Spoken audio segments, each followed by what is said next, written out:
Hello. Hey, thanks for being here. Welcome, not just to the Power and Privilege Symposium, but to this particular session and panel. And to get us started, I'm going to ask, well, I'll introduce myself. I'm Sarah Lynn Tabachnik. I work at AWARE. AWARE is Juneau's domestic violence sexual assault program. And with me are my coworkers, some of my coworkers. And I'm going to ask them to introduce themselves and talk about briefly what they do and why it's important to them. Thank you, Sarah Lynn. My name is Lily Larson. I am the Advocacy Services Manager at AWARE, so that means I supervise our shelter, our emergency shelter services, advocacy services for survivors of domestic violence, sexual assault. I've been with AWARE for almost 10 years, and I started out as a relief advocate while I was in school, and then became a permanent employee when I started to facilitate the men's program that we have at AWARE. So I did that for most of my time at AWARE, and have in the last few years moved back over to victim services. So, and then you had another question about why is it important? So I think the work has evolved for me through working with men who have used violence against women, and I find it to be an experience of understanding suffering and people's experience of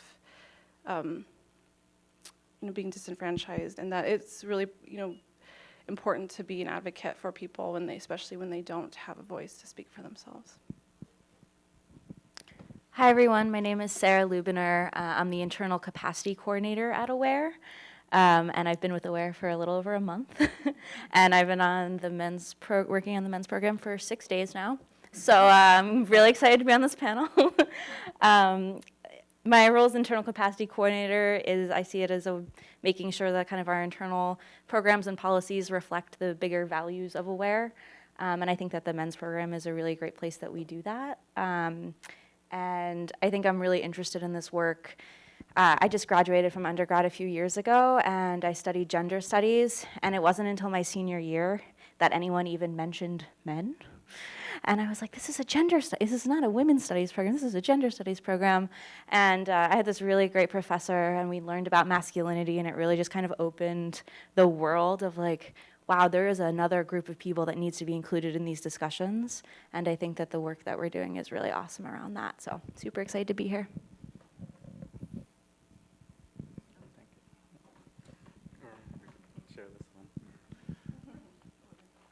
Hello, my name is David. So as part of my sort of introduction, I feel like it's also important to like recognize some of the identities that I have. So I use he, they pronouns. She is okay as well. I'm Filipino. My parents are Ilocano. They immigrated to Alaska around the 80s. So I'm a first generation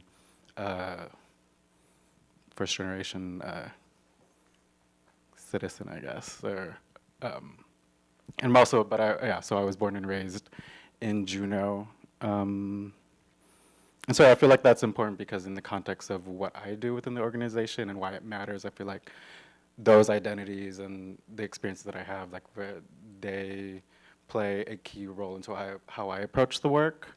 And so the work specifically that I do is I work in the AWARE Prevention Office, and so that really it's like developing programs within the community, and a lot of those programs is about like promoting wellness, healthy relationships, resources for youth. So it's a long list because all the things that we do in that office is really focused around systemic change. So how do we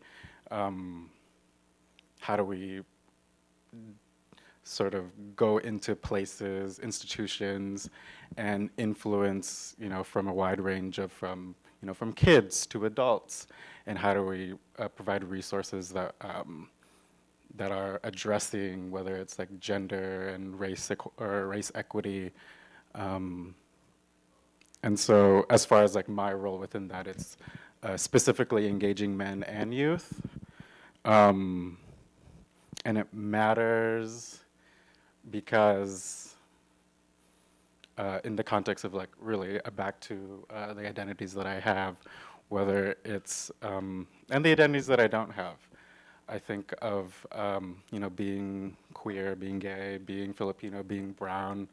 You know, I am able to sort of have that experience and sort of, I was going to say attack the work, but I feel like that's not a great word to use, but to sort of approach the work with a lens that encompasses, you know, different perspectives, but I also have like, you know, and want to, like, my understanding doesn't stop there. I also, like, in understanding my own identities, I have to understand the identities that I don't have. So, like the trans experience or undocumented experience or any experience is sort of just opening up everything, and any sort of facts or ideas that I have, sort of break them down and be like, give me more stories so that I can influence the work and approach the work that is inclusive.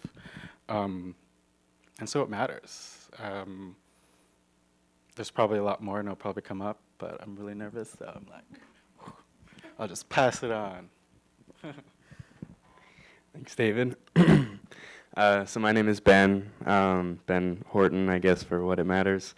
And I facilitate classes and do admin for the Juno Choice and Accountability Program, which is our class for intervention and prevention for men who have caused harm to the women in their lives, specifically their intimate partners. So it's definitely a class surrounded on inspecting men's use of violence and where that violence comes from. Again, particularly how we use that violence against women and our partners. I think the thing that stands out to me the most is why it matters, at least in the way that we do it, is that so often we will, it's still like the norm to pathologize an individual who is causing harm to someone that they care about or causing harm at all. And it's important to, or for us, we take the perspective that while it's important that everyone owns those actions and is accountable for those actions, that we also recognize that people are conditioned by these systems that are oppressive and condition us to use violence, and none of those things excuse, like I said, the use of violence, but if we don't include that that systemic perspective, we're just gonna keep trying to change individuals, I don't think that necessarily works like that. So that's why I think it matters.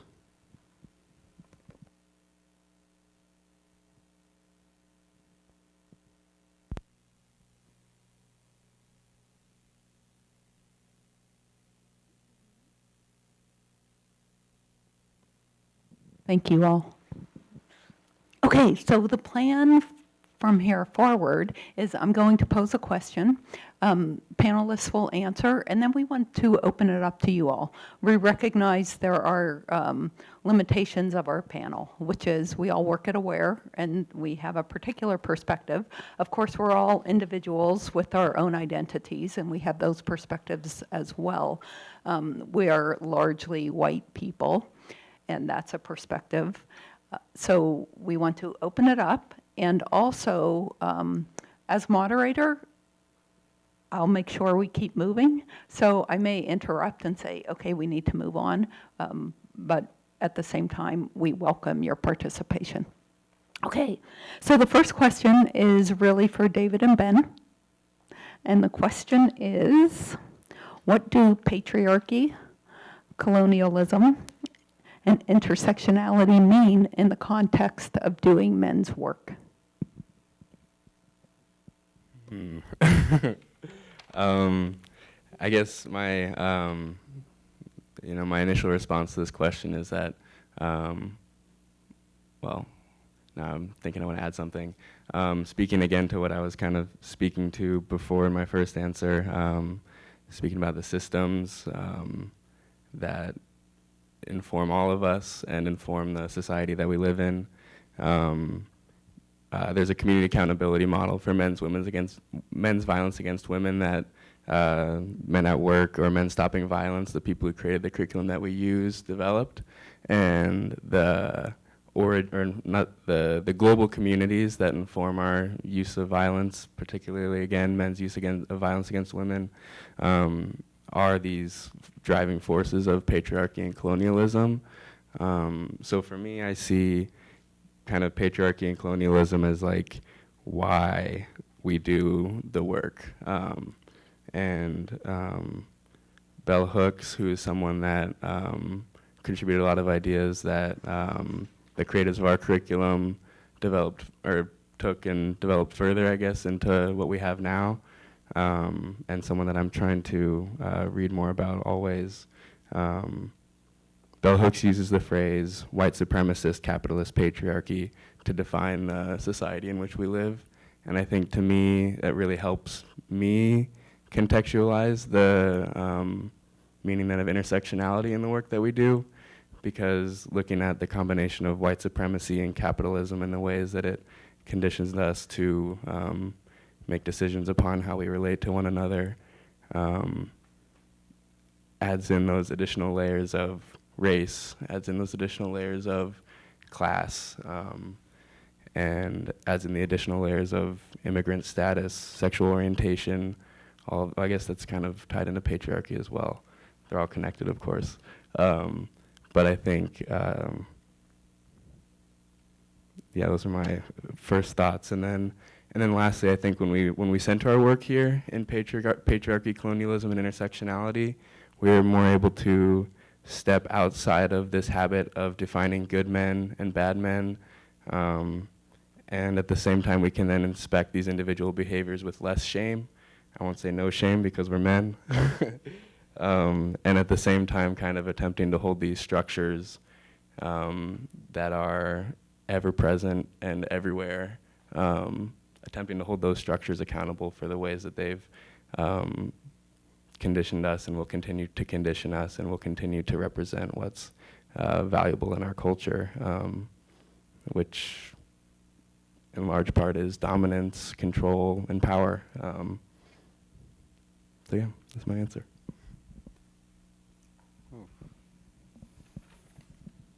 Patriarchy, colonialism, intersectionality.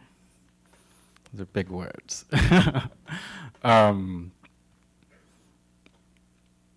So when I think about those, well, I'll start with mostly why is patriarchy, colonialism, and you've touched on it, Ben, of like white supremacy, understanding how, not just, in the program that we facilitate. So yeah, Ben and I, we facilitate a program together in the prison and the community, and a bunch of us here have played roles in that as well, currently and in the past, but we all sort of make this team of men's work. Just want to point it out there. So when I think about the work, and then also just in general, understanding how we operate in these systems of oppression, and that goes for myself as well. Like, what parts do I play in patriarchy? What parts do I play in colonialism? What parts do I play in white supremacy? And they all play a part in that they're all sort of meant to, well, I think about these systems as the way in which it's has a means to sort of internally disrupt and sort of cause, this turmoil. And sometimes it's it's really hurtful and destructive, and for some people as well, it's like life and death. But once we start to understand and put the pieces together, I think to sort of recognize okay, these systems exist. How do I break out of these systems? And there's no clear-cut way of how to do that. But I think the first place is understanding where we are and our role in it. So when I think about like, the work that we do, is that we first have to understand like our place in it to even like how do we navigate it for other men. And that's where kind of like the aspect of intersectionality comes in place of, understanding that everyone, and men too, everyone has multiple identities that intersect, and those identities, they can be, like physical things, your race, your gender, but they could also be like the traumas that you've experienced, the life experiences that you have, all those play a part. And a lot, there's a lot of things that are invisible, and those matter as well.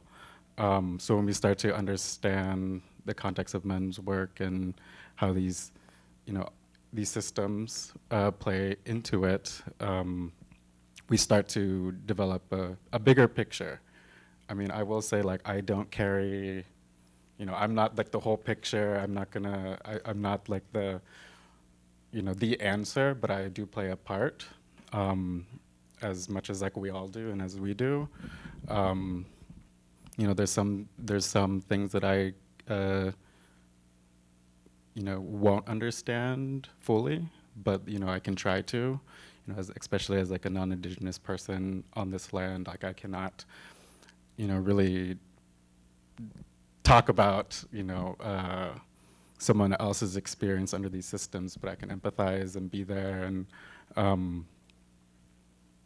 and be a resource to that person. But so, I mean, for the most part, like all I'm trying to say is just understanding how we operate in these systems are important, understanding the importance of intersectionality and men, especially in these roles, like, seeing men fully in all their identities and their experiences, those are all important in how we navigate the work. And also knowing and acknowledging for myself, I have limitations. There's only so much that I can do, in sort of assisting someone else's journey in that. But yeah, I don't know, did I answer that question? Would anyone in the audience like to add anything or ask anything? Okay, then. We're going to go, yay! Ganesh, David, and Ben for sharing. I really appreciate it. Yeah, I don't identify as a man. But talking about the words patriarchy, colonialism, white supremacy, those are all like huge buzzwords now.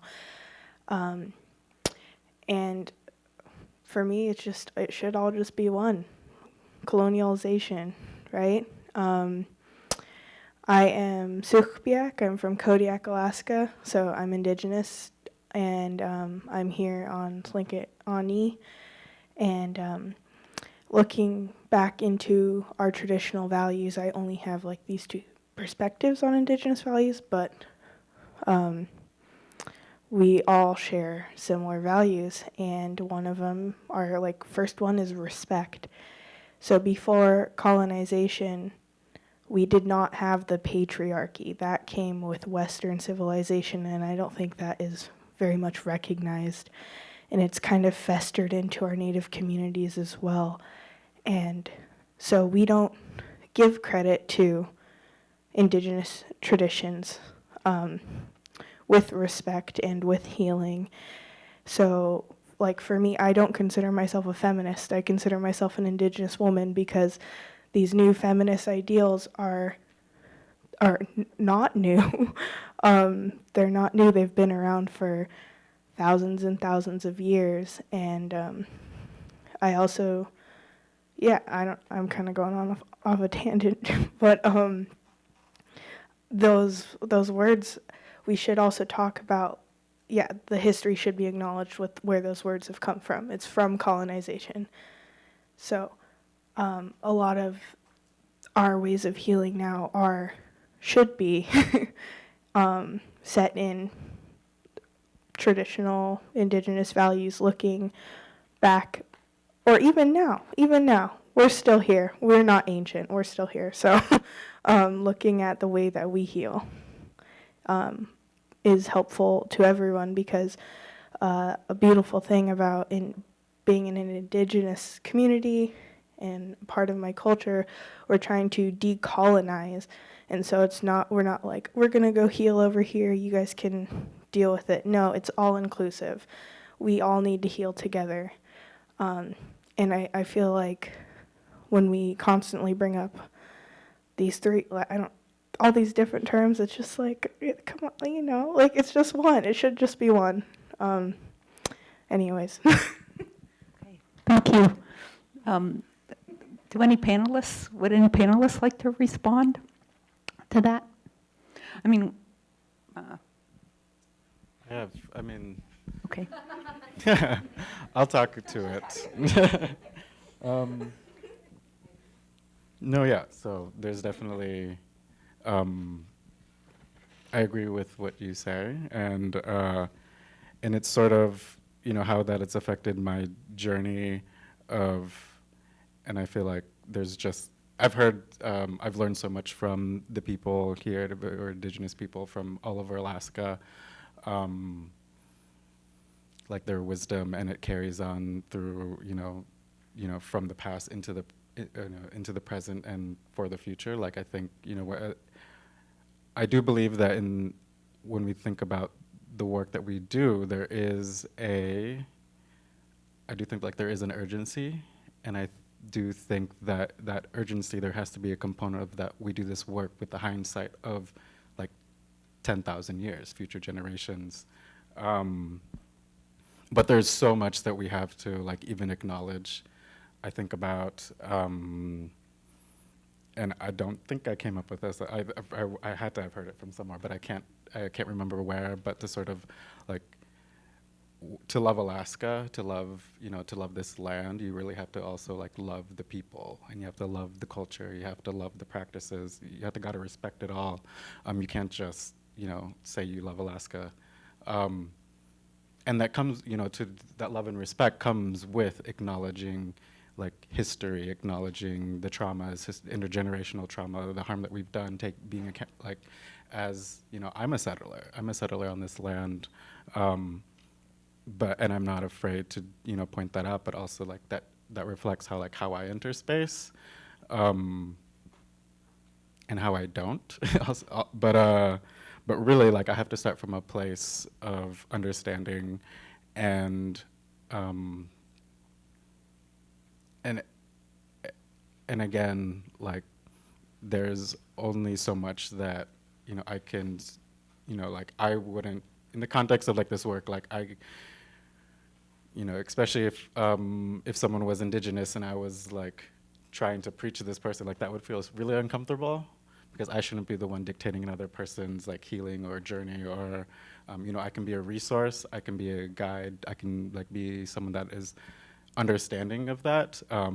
But if I was just like me telling someone else what to do, like especially like an indigenous person, that would feel like that's harmful and out of place.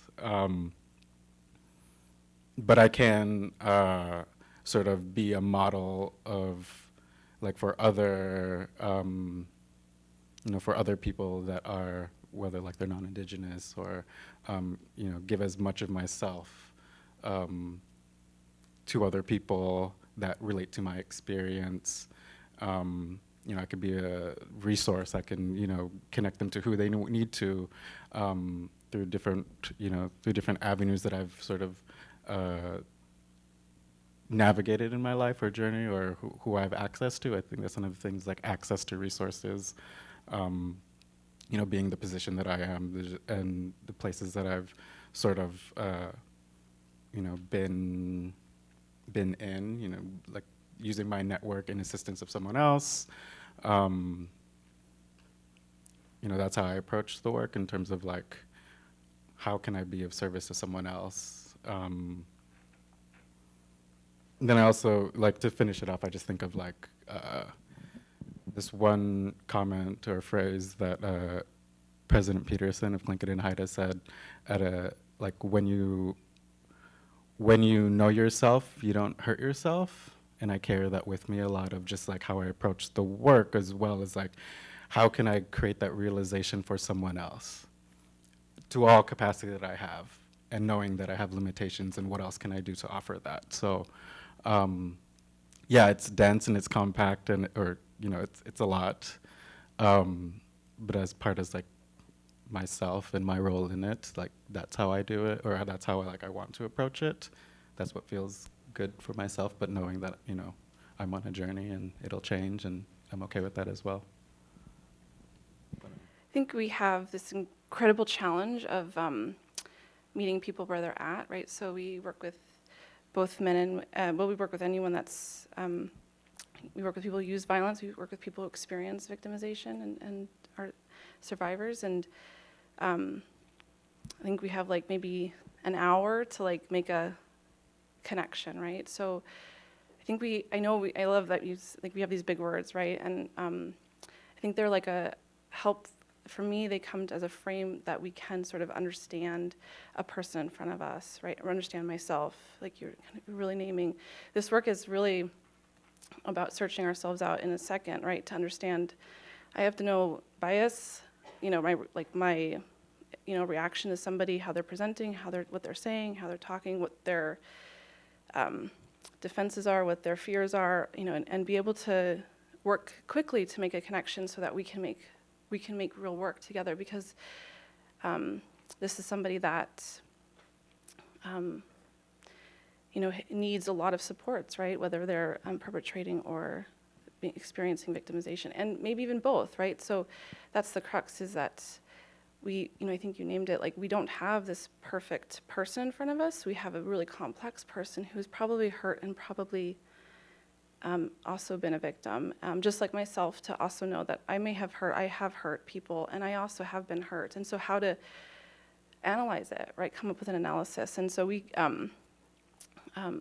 use these sort of framings to help build a connection to build a why. So no one wakes up and thinks, I'm going to be assaulted today, or I'm going to assault someone today. And so what are the ways that we can help build the narrative of how we got to this place? And everyone kind of comes to it in their own time, in their own way. And that connection is, the thing like this. There's a thing that was imposed upon you, right? And that we want to deconstruct that and understand it. And so having there is this hurt that's been put upon us as a whole, and how do we understand that, as well as the hurt that we are responsible for, or understanding the pain we've experienced, if that's. Yeah, I think that the words can be useful in understanding that people can be oppressed by some systems and can benefit from others, and that like we have to meet everyone where they're at. I've said the word, and I've said lots of good things, and people think it's, they reject it, right? I've said bad things, and people are like, that makes sense. I mean, it's that like we're just trying to understand where someone's coming from, and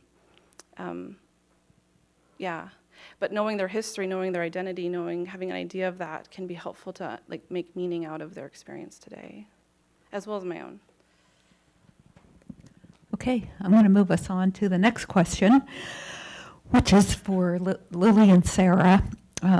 How do we get men's buy-in? It's two-part, and maybe this one should come first. Who is impacted by men's violence? Okay, so Lily and I have been talking about this a lot, and this is a hard set of questions. So, but the way that I look at this is we do need to start with that who is impacted by men's violence portion, because looking at the why is really important. The Men Stopping Violence curriculum that we use when we facilitate the Juno Choice and Accountability Program really focuses on what the function of violence is and understanding why men use violence. So if we look at why men use violence, it really is this combination of domination, control, and upholding, some of those bigger words that we were just talking about, upholding patriarchy, continuing colonialism. And, when we might come to this work thinking about, men hurt women, and I think that that's a really important thing to say, and I think that using, active language in that way is really important. But when we take a step back, we have to understand that men's violence really impacts, all of us in very different but also very overlapping ways. So, men's violence impacts men. Men's violence impacts men because it upholds the system of what is a man, what is okay to be a man, and says, you know, you have to stay within these parameters of what a man is, and if you wish to identify or express outside of those parameters, you are, you know, going against the mainstream norms, you're going against patriarchal, you know, patriarchal norms, and, you know, men use violence in order to control what fits into that box. Men's violence impacts children. We see that, you know, if those of you who are familiar with adverse childhood experience studies, and that, you know, children who witness violence are more likely to use violence, but also are more likely to use coping mechanisms that are not healthy in order to, you know, process that trauma. And so I think that we have to, in order to do this work effectively, kind of take a step back and say, you know, men's violence impacts women actively, but it also impacts men and children and all people who are, you know, around the violence. Do you want to take a stab at the next question? The next question of, yeah, there's, I think, yeah, the, you know, the why is really important. It serves a really immediate purpose, right? Compliance, seeking to have compliance. So when we kind of deconstruct the why, we start to understand more of the larger narrative that we're influenced by, which we're all influenced by. And so we're all having to kind of, in our own way, confront and deconstruct and sort of find a new way to be, which I think we'll talk about a little bit later. You know, in the class and in the work with survivors, we start to really see the beliefs that come forward as part of motivating the violence, right? So again, I said, nobody thinks I'm going to hurt my partner or I'm going to hurt somebody that I really care about. There are a lot of things that influence us to make that decision, to do the thing, right? And it's not that we decided to believe these things, it's that we're from very little, right? We begin to be trained and taught how to be. And then our jobs become how to enforce it, how to maintain it, how to hold it. And we all kind of take a responsibility for that, right? And so in the class and in our work, we really are just working a lot of times just holding the beliefs. Maybe not even talking about physical violence or sexual violence, but just the beliefs that bring us to that space to make that choice. You know, I think the beauty of the class, the beauty of the work that we get to see is someone's true reality, because we're holding this incredible harm they've done. Somebody is sitting in front of us and describing an incredible thing they've done, but also we know that they're incredibly important in their home, that they matter to people, that they're more than just that moment, that they may have also been hurt themselves. And so we have to, we help them, we help create a space where we can, those two realities are true. And that we still get to be responsible for the harm we've done, but we also get to be responsible for taking care of ourselves to heal from the harm that's been done to us. So we're not perpetuating violence, like we're not, you know, carrying that down through the generations to our, you know, our children. So, you know, I think the other parts to this is, you know, understanding that everyone understands that violence is wrong. There's not a single person, I think, that has an exception to that. But there are things that happen that then cause us to believe you're justified to use violence, right? And I say violence in a broad way. I mean it from yelling to, you know, even using slurs or words that are degrading to physical or overt forms of violence. We can always find a reason to be right to use it, or we're the exception, right? And those are defense mechanisms are there to protect us from this like truth that we have about ourselves that we have to unpack, which is we have caused harm. And if it's somebody that's important to us, that can be really heavy to hold. And maybe even a little bit too much, right? So we come up with all the ways to make it not someone else's fault, someone else's work to fix. And that, you know, the kindness, I think the compassion we bring into that space is that we can work with them to sort of understand the totality of it, and that this is meant to do good, right? To fully understand ourselves is meant for good and not for further harm.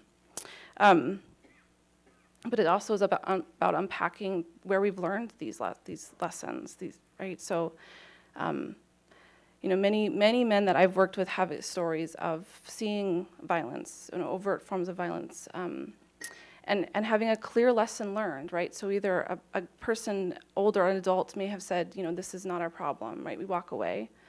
And imagining a little kid being told this, seeing this incredible thing, but then the message is we walk away from that, we ignore it. And unpacking the trauma, right, that message has. When we know in our heart something really is wrong, where do we begin to unpack that, right?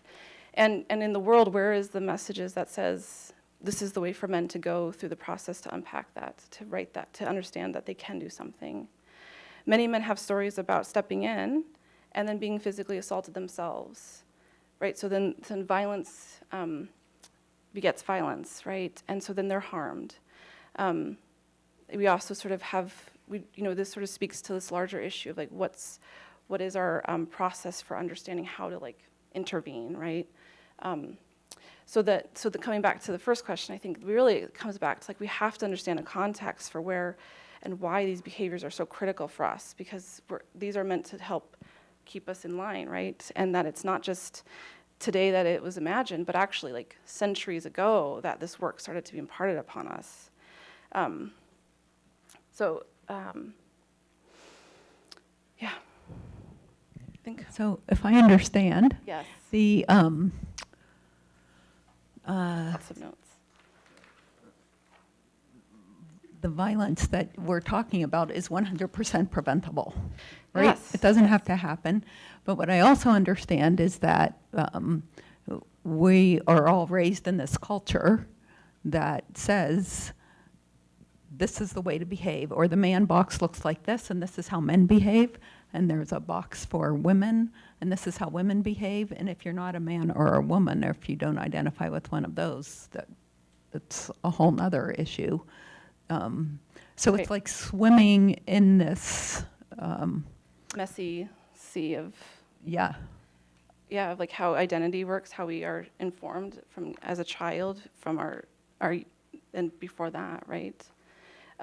So then we think about what's the buy-in, why change, what's the thing we're going to do, and the question is like, well, what is the thing to do? Like, we've tried. Many men have described trying something and it didn't work, right? They got hurt. Maybe even if they intervened, the victim got mad at them for helping, right? So it's confusion about what to do to help, and that it might be about the sister or the mother that we saw and we want to help them, but then that really only helps one person, that one relationship. It doesn't really do anything to change the culture that informs us that it's okay to control women and that men should be in control of women. Which brings us back to a larger question about the societal norms that we are interacting with always. Yeah, and I think something that we're grappling with now is how to get men's buy-in voluntarily, right? Because the folks that we work with, for the large part, need to be in our class for varying reasons. But we're when we're thinking about men's violence against women, we really want to look at it that men, whether or not they are held accountable for it, generally commit violence against women as a whole. And so we want to look at the different ways to access men and get the buy-in from each individual man in order to change the system that allows violence against women to happen and to go unquestioned. And I think that we talked a lot about different ways that we wish that men would be bought in, and that that might work for some people. Some of that might be think about a female relative, and how you would feel if this happened to them. But that might not work for some men, and it generally it doesn't work because it's still happening. Men's violence against women is still happening, and you think that if we are able to work towards deconstructing this man box, that men might be able to express themselves more emotionally, have closer friendships, the list goes on, and that if that was a good enough reason to get men's buy-in, like we would hope that would have happened already. But maybe not. Maybe it works for some people, maybe it doesn't. So that's just something that we're thinking about at a slightly more abstract level, but also, we want to get men in the room with us having these conversations, and how do we convince men that it's important that they hold themselves accountable? Any ideas, men out there? Or men in here? Really, how, what does restoration look like, and how do men hold themselves accountable?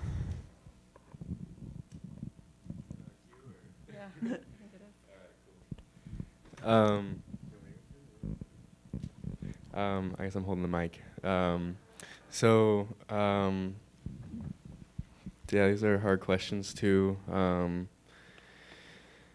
I think one thing that I've been thinking about lately is David shared some videos with me a few weeks ago, and in one of those videos they talk about in these classes it's impossible for us to like actively hold men accountable, and I am thinking about that in relation to holding myself accountable too. We can't hold them accountable. We can create a space in which men can step into accountability for themselves and recognize its value. Holding someone accountable is patriarchal, and I think, or it sounds patriarchal to me, and might change a behavior, but I think is unlikely to change of movement through the world, which I think is what it really means to like step into accountability and be accountable. So when I think about that for myself, I think about just like creating to whatever extent, and also like finding spaces in which I can be held accountable by the people around me, I guess, or again, will not be held, but like that people around me will tell me what I'm doing, and tell me the effects of what I'm doing, and then also like try and foster within myself like enough patience and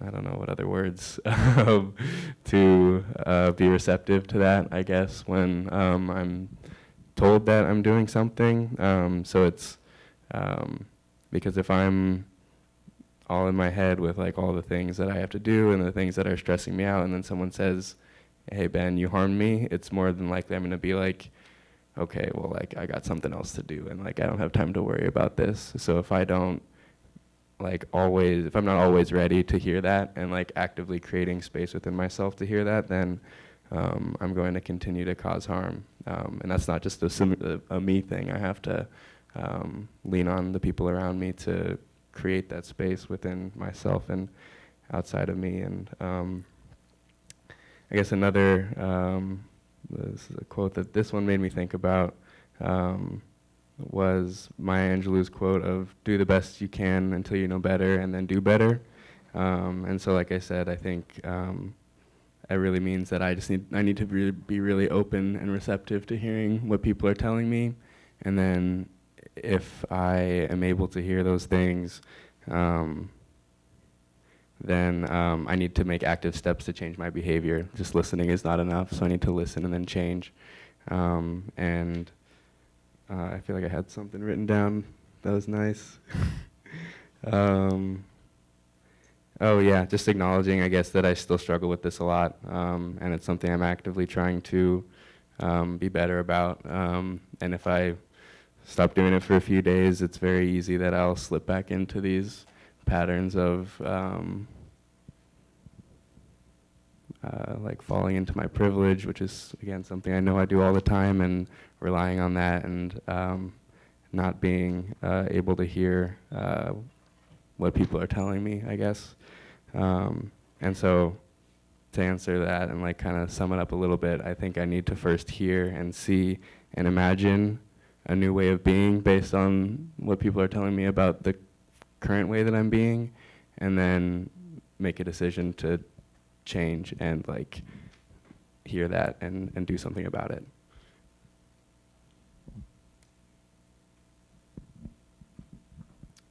So to answer the question of, as men, how do you hold yourself accountable? Of course, I think about like, how do I hold myself accountable in that regards? And And really, like, there is no like clear way. There isn't like, oh, here's your handbook of accountability, now go do it. It's really, it's a lifelong, you know, once you're like in a state where you're ready, or you know, when you're ready to even acknowledge accountability, it's a process in which, you know, it's like I won't ever stop being accountable once I, you know, on that journey. And so I think that starts with really understanding self, you know, and again, like what I said earlier, of like when I enter space, like how am I showing up, how am I not showing up, and a big component is like how am I in a relationship with other people. I think that's really where it starts before even, well, maybe at the same time, but you know, being in a relationship or being in a relation, like that is really the start of you know, developing that trust, developing safety, you know, seeing how you interact with other people. You know, it's inevitable that I won't.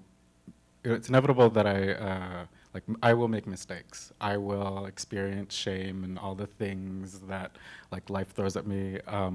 Those are inevitable, but there's a component of which I have to also acknowledge that, like when those things happen, am I going to, like, how am I going to take it? And so there's really a lot of work that, you know, like work that I need to do to sort of not react defensively and then knowing myself and like when, you know, when can I approach this with compassion? And it's super like complex in that I think that like even the people that I surround myself with, whether they're, you know, like really close friends, family, chosen family or whatever, it's like we're all capable of doing harm, but are we ready to sort of navigate that harm to get to a place of, you know, I mean, maybe it's restoration, maybe transformation, things like that. And I think that's the same thing for, like when we think about restoration of a community, you know, are communities ready to acknowledge the harm that they've done, and are they willing to work together through it? You know, and so, yeah, it's really, I guess along the lines of restoration, you know, what does restoration look like? That's really, especially restoration in, like here, restoration in our work, restoration in this community. I think about like providing space for addressing historical and intergenerational trauma, you know, especially in the context of Alaska Indigenous people, like understanding that. You know, and yeah, like the willingness to see the whole picture, and not sort of ignore, you know, certain parts of histories that may be really hard to listen. Like I think it's just really opening that up in a way that is, you know, well, like I always hear like trauma informed, but it's like really doing it in a way that listens and is respectful to the communities. You know, we don't want to re-traumatize the, you know, anyone. But it's really, like the community, especially, you know, this community, we need to be, like if we want to acknowledge change, we have to also acknowledge like, well, just like the community buy-in, we need that community buy-in. We need like all, it's, you know, as much as it's important for like individuals to acknowledge their own accountability, we also need to hold like our community accountable all the way up to like, you know, systemic change. We need to see that all the way up to like the highest level of, you know, that we can imagine. And when we have that, I think we make room for acknowledging like, you know, as much as people make mistakes, communities can make mistakes. And if we're willing to navigate that together, I think like that's a place that we can sort of look at, you know, understanding accountability. And it, like, again, like there is no handbook. Like we got to do this work together, and we got to sort of, yeah. I feel like these are all like these like lofty ideas, but really like I'm not going to be the one that's just like, oh, this is how, like we have to make that decision together. We have to move forward together. So yeah, I guess that's all I have to say for now. Looking at the time. Right. We're almost at the end. But before we close, I would just like to give you the opportunity to say one last thing. If there's one last thing or something you had hoped to be able to include that you haven't been able to. On the board, we have our core principles with working with men in the movement and men who've used violence, which may be both. So we really try to work around with these in mind, yeah. I think, David, the last thing that you said was really important, is that there's no handbook, and that I'm really interested to see how we can all work together to kind of translate some of these bigger, more academic, buzzwordy type ideas into like what an everyday system of reality looks like. We're holding each other accountable for all of our different backgrounds and experiences and types of violence that we perpetrate. So thank you for that comment.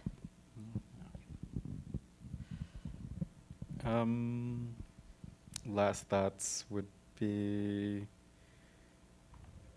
yeah, I mean, I really urge people to sort of, you know, really understanding themselves, and like that journey is messy because, you know, like whether it's like Sarah Lynn was mentioning the man box or things like that, like there's so much in society and in the world, especially like when Alyssa was saying earlier, like colonization, there's those things that, these bigger systems at play that pull us apart and like, you know, it disconnects us from our emotions. It, you know, it,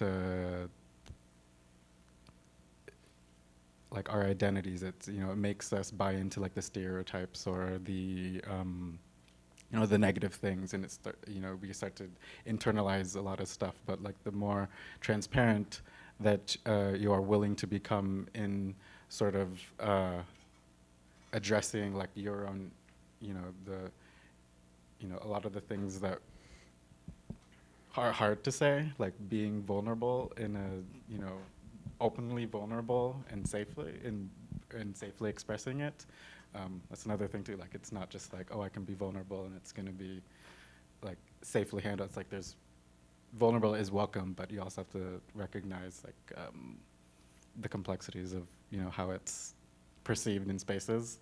But anyways, I think it's just mostly like you have to, like starting at yourself, and then in relation to other people, that's really the place to start to and yeah, I don't know if that's leaving with you like good words, but yeah, really understanding yourself. I think that's start there. Yeah, I think that's a good idea. And just thinking about just what you've been saying just recently, and then at the beginning about identity, has made me realize that, or that I really need to acknowledge that. Well, and then thinking about what I was saying earlier about listening, and also what you were saying about personal journeys, and that this is, I think everyone's got to know themselves and figure out what this journey is for themselves, kind of at the end of the day. Because like for me, I know I'm coming into it as like white, straight, middle class, college educated, young man. I'm sure able-bodied, like there's so many other things that I could add in there. And so for me, I think that's why for me, the listening is like number one. And I think that's an element of every man's journey, but for me particularly, that's where I'm at, and just trying to listen and amplify and learn. Hey, thank you all. I think it's kind of extraordinary that the university offers something that's called a power and privilege symposium. So I also want to thank, in addition to our fabulous panelists, the fabulous university, and we're on Aquan land, and want to thank the indigenous people here who welcome us here. So thank you all also. There will be a continuing conversation of this topic at 5, I think. In the cafeteria, all this, and a banquet too. Okay, thank you all.